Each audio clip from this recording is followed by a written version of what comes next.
Ya, Assalamualaikum warahmatullahi wabarakatuh. Perkenalkan nama saya Patrick Fasnem, NIM saya A11 2022 14 Di sini saya akan menjelaskan beberapa kekurangan dari presentasi tadi. Di sini saya akan menjelaskan yaitu kenapa obat yang diinput bisa lebih dari satu dan juga eh, rutes. Lalu saya akan menjelaskan kenapa jadwal dokter hanya bisa diaktifkan cuma satu. Oke. Ya, dari tampilan halaman ini, kan di sini kan kalau misalnya kita nyalain nih, nah dia tuh nggak bisa kan, dua-duanya tuh nggak mau nyala, cuma salah satu.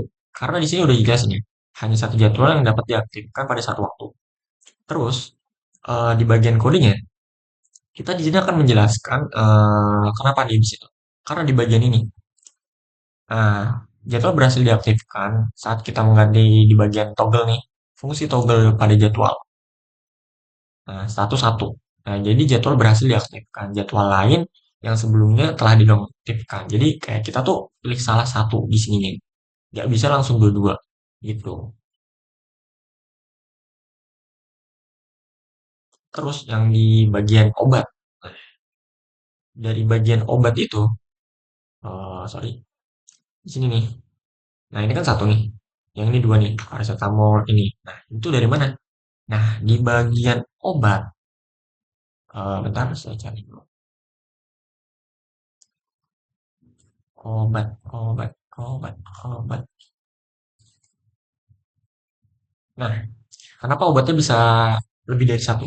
Karena di sini kita menggunakan fungsi array. Array itu bisa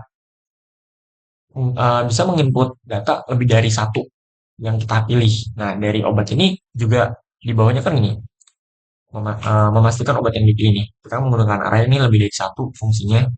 Terus kalau misalnya itu dia akan mengambil dari database-nya nih, obat ID. Memastikan setiap obat yang dipilih ada di database gitu. Jadi setiap kita input nih, obatnya ada berapa, dia tuh bakal ngambil dari database-nya karena kita udah menyesuaikan obat-obat yang database yang di inputnya itu yang bakal dipilih. Oke, lanjut. Di bagian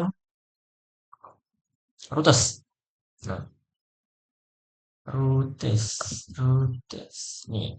Oke, di bagian rutes. Kenapa kita bisa berpindah-pindah halaman kayak misalnya dokter, periksa histori, kayak gitu.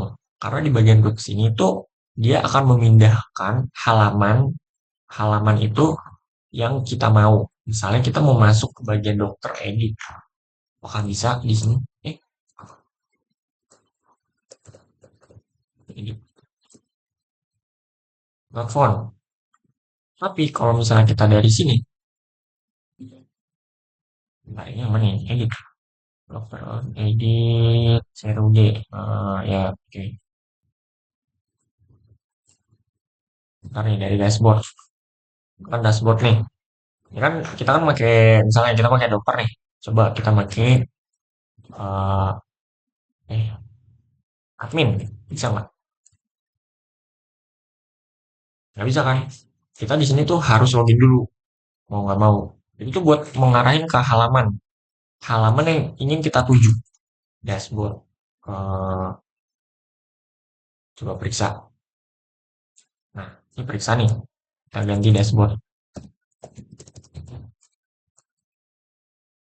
Udah kan? Jadi langsung ke pindah halaman. Jadi fungsi roots itu tuh untuk memindahkan ke halaman yang ingin kita tuju gitu. Dan itu akan muncul di bagian atas ini. Tadi kenapa kita nggak bisa di bagian admin?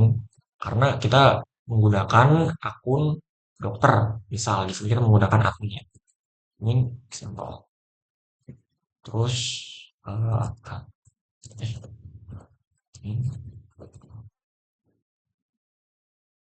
nah, di bagian halaman admin ini juga sama. Kita menggunakan user nih. Di sini tuh user tuh nggak bisa. User. Salah.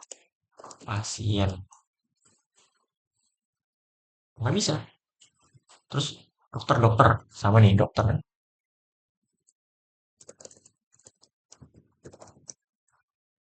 Nah, sama nggak bisa. Karena beda. Beda database, beda ini. Perutusnya juga.